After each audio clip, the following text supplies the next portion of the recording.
Hey there! E.T. is not only one of the best sci-fi films of the 80s, but also one of the best Steven Spielberg films he's made, which perfectly represents his style of filmmaking, creating a beautiful family film which keeps on mesmerizing us.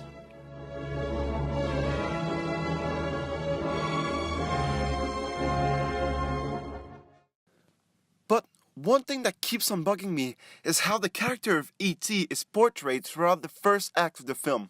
This is probably more relevant to me, considering how it affected me as a kid. Some of those scenes could have seriously traumatized me as a kid if it wasn't for one of my good friends at the time, helping me see them as some sort of challenge. So, to prove my point, I will invite you to revisit some of the scenes in this movie which scared me so bad as a kid. Just a little reminder, this is my opinion, so if you have another one, then that's good. So, let's start at the beginning with the opening scene showing E.T. and the others of his kind harvesting plants for their space zoo, I guess? So the first thing to notice is how the spaceship is shown in a clear establishing shot to make the audience understand what they're dealing with. And then it goes into a sort of mid-long shot of the ship seen from behind a tree. This imagery makes the spaceship look so much more mysterious, and the ominous music added over it just making it worse, turning the feeling of mystery into more a feeling of danger. And then they appear. Look at them slowly walking in the shadows, lurking without being fully seen, like the scary little brown things they are. Now, this is where I started to get scared as a kid, because of how the scene is made. The camera moves to the left very slowly and shows the aliens behind branches, making them look even more mysterious. As a kid, I was more scared of the Azosians, yes, that's their name, rather than being mesmerized by them. Then, the scene just keeps on going, and we get to see more of those mysterious Azosians, seeing their weird hands with 3 fingers and their weird plant zoo. Them, their bellies glow red. And they decide it's time to F off the Earth before global warming kills them all. Then, this next part is where E.T., as he gets called, is introduced in a much better way than the other aliens. I love this part because this is how I think the entire scene should have been made, only showing E.T.'s point of view. So he's picking up a plant with his weird hands, and then there's just a low angle shot showing the alien in the middle of the forest, and I just love this. It shows us how impressive, strange, and wonderful our environment is to beings on other planets.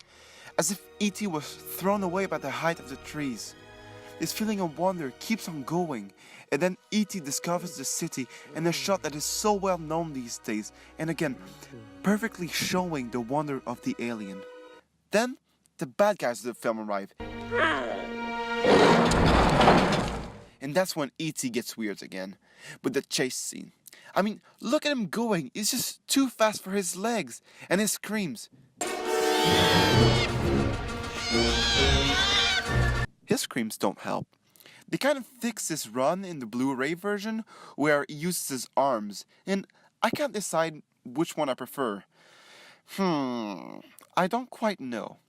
To be honest, I think what they just needed in this scene is to keep the mystery of E.T. and making the government people look ominous. I think in both versions, they do this well. Now, that's about it for the opening scene. The next time we see E.T. is when Elliot is looking for his dog, and oh man, I swear, the performance of the actor in this film reflects perfectly how every kid would react. I mean, look, he throws a ball because he thinks his dog is in there, is going to bring him back, and the ball is freaking thrown back at him. I mean, like, what the hell? If I were Elliot, I probably would have screamed while running, because no kid would know what's in there, and it wouldn't be someone he knew because they're all inside. Again, this scene is another well-made sequence. This time, its aim is to show us where the alien is. Now, this next scene. Ooh boy, this is the one. This is what scared me the most as a kid. Nothing compares to it in my mind. The cornfield scene is probably my favorite scene of this film, right next to drunk E.T. This is because the build-up. It starts with weird diegetic noises coming from outside the shot, with our main character being way too okay with this.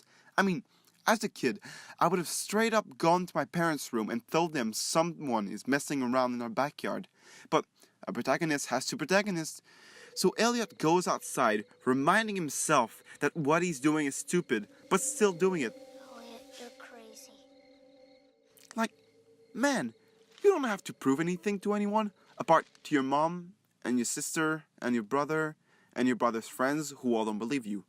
But anyway, so an ominous music is playing as Elliot approaches the cornfield, and he hears small noises. Then the music stops as the camera pans down and E.T.'s footsteps are shown.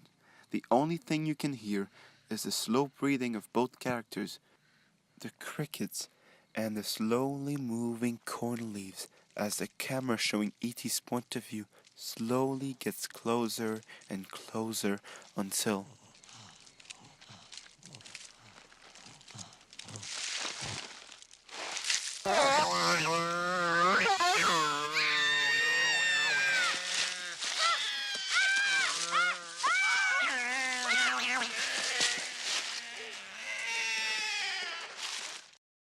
God damn.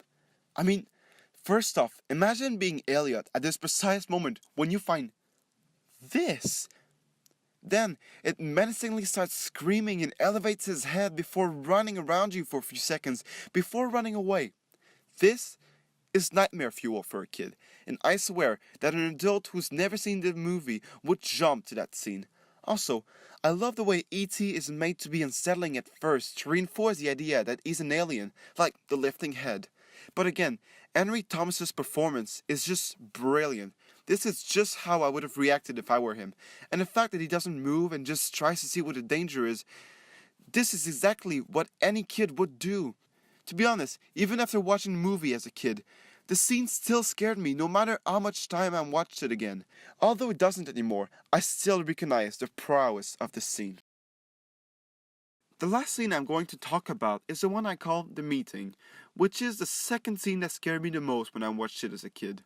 The scene starts with Elliot lying down and resting on a beach chair when he hears a weird noise. Then is one of the best, if not the best, shot of the film, with Elliot slowly turning around to see E.T. with the camera slowly following him so that the alien is revealed to the audience in the same slow but ominous manner that Elliot did. Also, E.T. just standing there is so intimidating and ominous. Even Elliot is too freaking scared to do anything. I mean, all of us would be at his age, and even some of us now. The sound E.T. makes aren't helping either, along with his walk sounding like Squidward.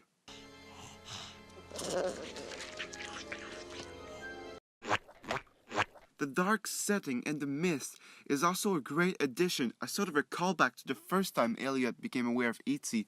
with the ball throwing scene, making this the perfect final E.T. is mysterious spot for the film. I must say, there are certain things I forgot to mention for the other scenes, such as the technical prowess that is E.T. as a practical effect, but it looks so freaking good. I really don't know why they changed a lot of stuff on the Blu-ray. Apart from the run, I kind of like the run. And also, John Williams' amazing score, which in this film is a great mix of ominous and wonder. Amazing like always. These few scenes in E.T. are just the first 20 minutes, so of course the film isn't built around this. As a kid, these scenes to me, yes, were scary, but I also saw them as a trial you had to pass to see one of the best science fiction movies ever made.